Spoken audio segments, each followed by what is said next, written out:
guys ready? Yes, no, maybe we draw straws.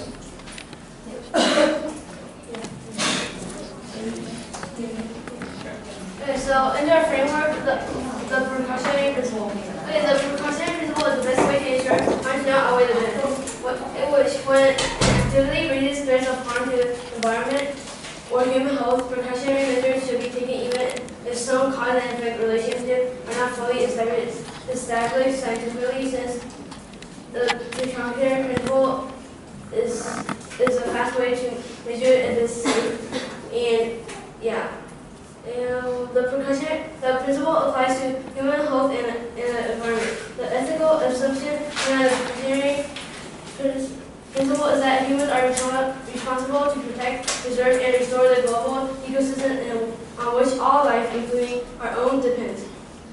When evidence gives us good reason to believe when an activity, technology, or substance may be harmful, we should act to prevent harm. If we always wait for scientific certainty, people may suffer and die, and the natural world may suffer irreversible damage. Okay, the precautionary principle applied to ensure there is safe product.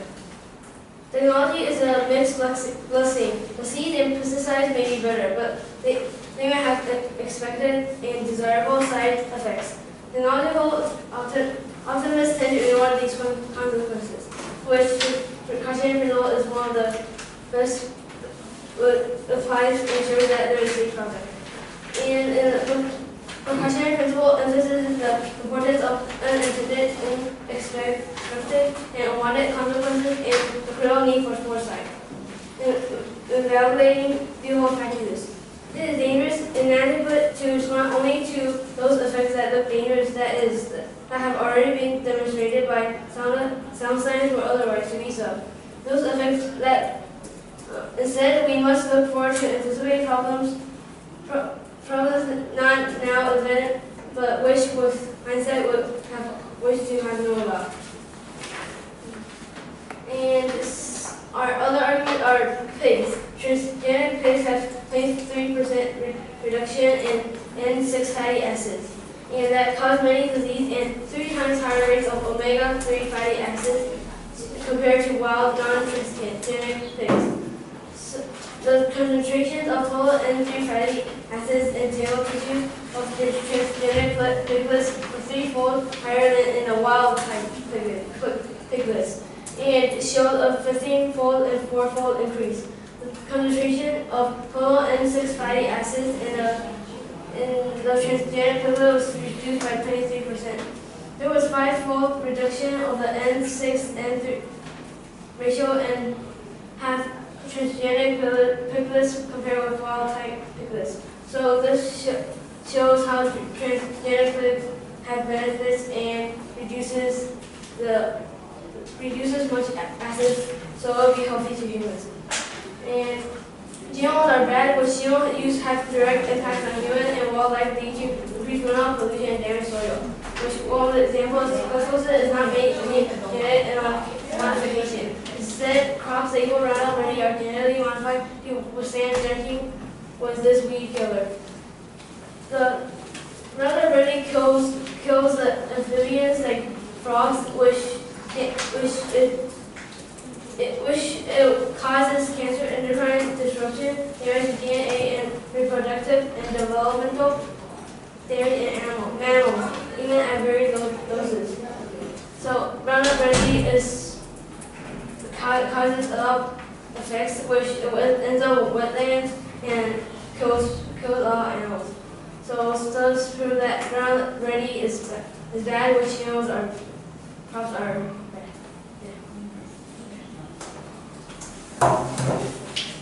Everything? Go up or You can just stand up. okay. Section 1 framework. Subpoint A, genetically modified organism names of plant or animal with genetic alteration. Husby 2007. Genetically modified organisms, microorganisms. Plants and animals of which the genetic material has been altered by means of genes or cell technology. Subpoint B. Benefits outweigh harms require weighting the probability and magnitude of risks and benefits. Elizabeth Edwards, Dartmouth College, and Jeffrey Cooper, AAHRPP, Inc. No date.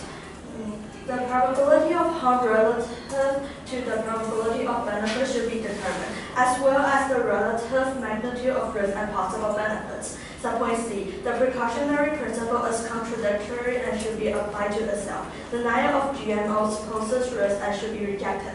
Non-Lucian Good. The Free Market Foundation, South Africa, February 8, 2006. Consider the risk of applying the precautionary principle. How will we know what harm it will do in blocking agricultural development? Can we be absolutely sure that rejecting biotechnology will not cause further poverty, hunger, and malnutrition? Applying the precautionary principle to itself. We must therefore avoid the risk attending or not using biotechnology. Contention to GM foods. Subpoint A. Benefit greatly outweighs harm. Freeman, author of Writer for Science, Business, and Technology for 30 years. August 20th, 2013. The bulk of the science points in one direction. Silverman at UC Berkeley, agriculture and environmental economists argues that the benefit of GM crops greatly outweigh the risk. GM crops have lowered the price of the food, increased the farmer's safety by allowing them to use less pesticide. It has raised the output of corn, cotton, and soy by 20 to 30%. If it were more widely adopted around the world, the price of food will go lower and fewer people will die of hunger. Subpoint B. Climate change. GM crops can be created in 6 months and promote adaptation. Conventional breeding takes 15 years. Roman, December 2013. The central highlands of Mexico experience their driest and wettest year on record. It is extremely challenging to breed for. One advantage used genetic engineering to help crops adapt is that new variety can be created quickly. Creating potato varieties through conventional breeding takes at least 15 years. Producing a genetically modified one takes less than 6 months. Genetically modification allows plant breeders to make more precise changes and draw from a far greater variety of genes. Subpoint C. Plant physics prefers 50% of the world agricultural production.